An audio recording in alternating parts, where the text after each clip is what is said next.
You Are the Ref has brought you to the engine room of the World Professional Snooker Championship, the all-important practice tables here at the Crucible Theatre that you don't normally get to see. We don't normally get to hear from a snooker player about football. We have Mark Allen, top snooker pro here, and he's a Manchester United supporter, and as we all know, all Manchester United supporters have got views on referees. Mark, it's good to talk to you. Thanks for taking time out from practice. There's always going to be controversy, isn't there? Whereas in your sport here at the Crucible Snooker, there's a lot less. Yeah, I think that's the pace of the game. You know, it's so much slower than football is, and referees probably have a lot more time to make their decisions, and there's very, very few mistakes because of that. But I can appreciate how hard it is for football refs. You know, everything's happening so fast, and it's hard to get everything right and please everyone. You have to be calm playing this game. You have been known to be involved in the odd controversy yourself on the table, so it's quite understandable, you would feel, I'm sure, that in football, a more highly charged atmosphere, you're going to get these controversies. Yeah, definitely, and even for me on snooker, no, it's my livelihood, so whenever I feel like mistakes have been made, I'm the first to come out and say something, so I've always been outspoken, it's always the way I will be. But I can appreciate the football side too.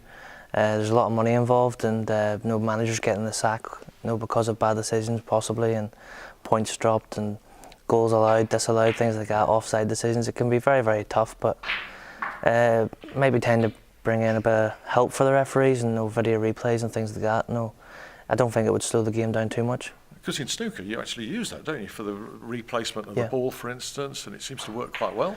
Yeah, because, snooker's quite slow anyway, and it's easy to take a minute or two here to get the things right, and in football you can't quite do that because everything is so fast, and it would be interesting to see how it would go down. Obviously, the new referees have been brought in on the sidelines and behind the goal.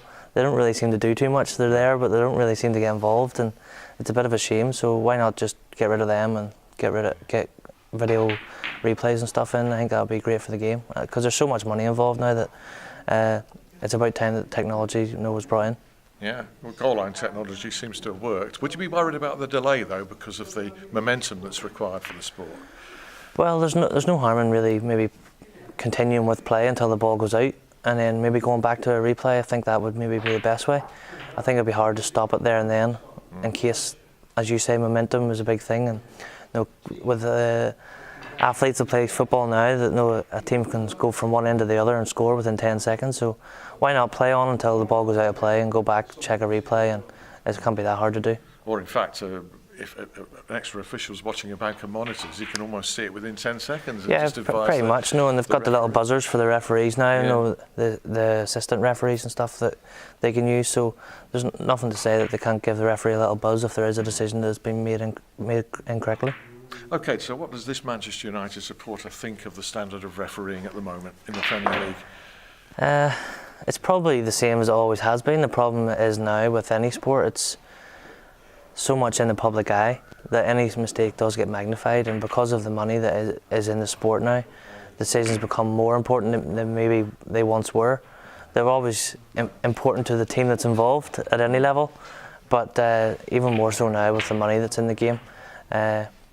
You've seen it already this season with wrong players getting sent off and things like that, which should never really happen, and it maybe is time for something to be done about it. Nobody is under more scrutiny during, for instance, a snooker tournament than a player. More scrutiny than anybody involved on the football field, individual scrutiny. So I suppose you can sympathise to an extent with the referee on that basis, because you're sat in that table when somebody's compiling a century break. There's nothing you can do but squirm, isn't it? No, that's it. It's a hard game whenever you're sitting in your seat. You have to try and be mentally ready for whenever your chance comes, because we're all good players at the end of the day, but we can miss anything at any time under the pressure that we're under. So you have to be ready when the opportunities come. I think I always notice with referees in any sport that when they have good games, and they don't really get any praise. They only really get talked about whenever they make mistakes, and it's a little bit unfair but that's just the way of the world, unfortunately. That can be the same for a competitor, can't it? Yeah, there's not many times you'll get a lot of praise for winning matches. No, it's at the end of the day, it's what we're out there to do, is win matches. but you'll always get the criticism whenever you get beat or play badly. How do you cope with that business of being at the table, knowing there's an audience of millions at home, it's on live, it's a crucial frame? How do you cope? Did you just block that out? How do you cope with it? Yeah, I think you have to just forget about all that and just play. You know, we've all been playing snooker for a number of years, and it's just what we do. So you go out there and try and play snooker. You don't really think about the crowd or anything like that. Whenever the frames are over, I like to try and entertain with a few like sort of exhibition shots and things like that to keep the crowd involved. But other than that, you think very, very little of them. And what is the relationship like between the players and the referees in snooker? I think it's quite good. I think because we travel to the same tournaments, the same places, stay in the same hotels, we all know each other very, very well, and the officials are included in that. You know, even like the people that run the events, we're all socialising together, having drinks, having food, and it's quite a tight circle, and everyone gets on pretty well. Yeah, that's fantastic to hear. Just one thing finally, if there's an art that a snooker referee has to have in the same way as a football referee, I suppose it's positioning. Positioning and speed, I think, is a big thing for me anyway. I like to play fast. You'll always notice the best referees are never in your way.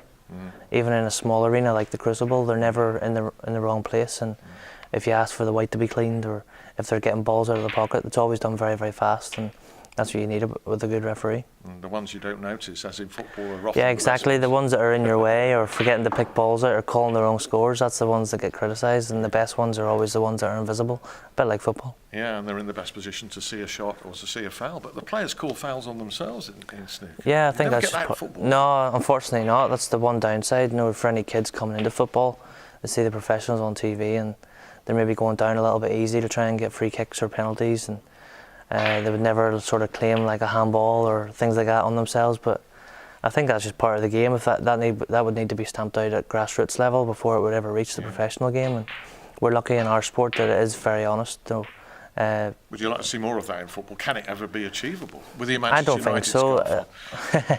You say that like we've got a problem, but we don't. I think the problem is with football is that it's so fast, and some people might look like they're going down easy, but they're travelling at fast speeds and maybe need less contact to go down. It'd be a hard line to sort of draw whether what's like gamesmanship and what's actually a foul. Yeah, there was a recent Rooney one where he got criticised, but had he not hurdled the goalkeeper, I think in a game, he was going to get clobbered. Well, that's it. No, if someone throws a punch at you, you don't stand there and take it. If you can get out of the way, you're going to get out of the way, but it doesn't mean that they didn't throw that punch. So I think another one you're on about with Rooney, and you know, if he doesn't jump the keeper, the chance of a bad tackle coming in, he could get injured, and you know, it's there's a lot of things on the line for someone so high profile if he was to get injured. So you know, I'd do the same, I'd jump, but it doesn't mean it's any less of a foul. Okay, Mark, it's been a pleasure talking to you. Thank it's really you. Fantastic, and cheers. Very best of luck at the Thanks snooker. very much. By the time people watch this, you'll either be in or out, or you even could be world champion. Yeah, let's hope so. But that's great stuff. Thank you very much. Thank Cheers. you. Cheers.